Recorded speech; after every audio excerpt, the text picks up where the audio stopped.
অত্যন্ত দুঃখের বিষয় যে জাতিসংঘ পরাশক্তিগুলোর শক্তিশালী দেশগুলোর মানে হাতিয়ারে পরিণত হয়েছে।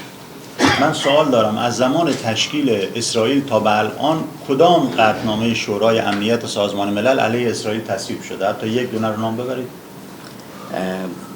আমি প্রশ্ন করতে চাই, জাতিসংঘ প্রতিষ্ঠা হওয়ার পর থেকে আজ পর্যন্ত একটিও কি ইসরায়েলের বিরুদ্ধে কোনো প্রস্তাব পাশ করতে পেরেছে? একটিও তো পারেনি। متاسفانه سازمان ملل و حقوق بین الملل توسط خود این قدرت‌های بزرگ از بین رفته و هیچ نقشی دیگه در صلح و امنیت جهانی ندارن و در خصوص جنگ ایران و حمله آمریکا و اسرائیل علیه ایران هم ابراز تأسف فقط ما از اونها شنیدیم. ابراز تأسف رو ما هم میتونیم بیان کنیم ولی هیچ اثری نداره. আসলে জাতিসংঘ সহ আন্তর্জাতিক সংস্থাগুলো শক্তিশালী দেশগুলোর মানে হাতিয়ারে পরিণত হয়েছে। তারা আসলে বিশ্ব শান্তির ক্ষেত্রে গুরুত্বপূর্ণ কোনো ভূমিকাই তারা পালন করতে পারছেন না। সম্প্রতি আমাদের এই যে চলমান যুদ্ধের ব্যাপারেও জাতিসংঘ শুধু দুঃখ প্রকাশ করেছে। শুধু দুঃখ প্রকাশে তো কিছু হয় না। من این داستان کوتاه بگم که نقش سازمان ملل رو بهتر شرح میده. আমি একটা ছোট একটা ঘটনা বলতে চাই যেটাতে জাতিসংঘের ভূমিকাটা আরো সুস্পষ্ট হবে। یک حاکم ظالمی بود و در حق مردم ظلم میکرد. একজন খুব অত্যাচারী শাসক ছিল যে মানুষের উপরে খুব বেশি অত্যাচার করত।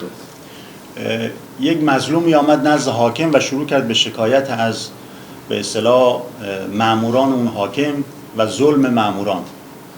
তো একজন খুব অত্যাচারিত একজন মজলুম ব্যক্তি এসে তার সৈন্য সামন্তরা যে জুলুম করতো সেটা একটা মানে ব্যাখ্যা উনি দিলেন, অভিযোগ করলেন।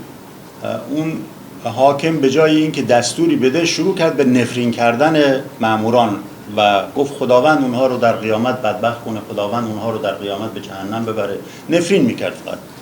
তো ওই শাসক, জালেম শাসক, তখন এই অভিযোগ পাওয়ার পরে তার সেনাবাহিনীকে কোনো মানে অ্যাকশন না নিয়ে শুরু করলো তার সেনাবাহিনীকে বকাবকি করা যে তোমরা অত্যন্ত জালেম এই সেই।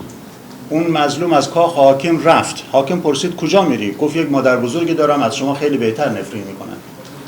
তখন ওই যে অভিযোগ করলো মজলুম ব্যক্তি, এটা দেখে সে চলে যাচ্ছিল। তখন ওই জালেম শাসক তাকে জিজ্ঞেস করলো কোথায় যাও? তখন সেই মজলুম ব্যক্তি বলল, যাচ্ছি আমার এক নানি আছে, নানির কাছে, যে নাকি আপনার সে আরো বেশি গালমন্দ করতে পারে তার কাছে। سازمان ملل فقط ابراز تأسف میکنه. তো জাতিসংঘের অবস্থা এরকম, শুধু দুঃখ প্রকাশ করা।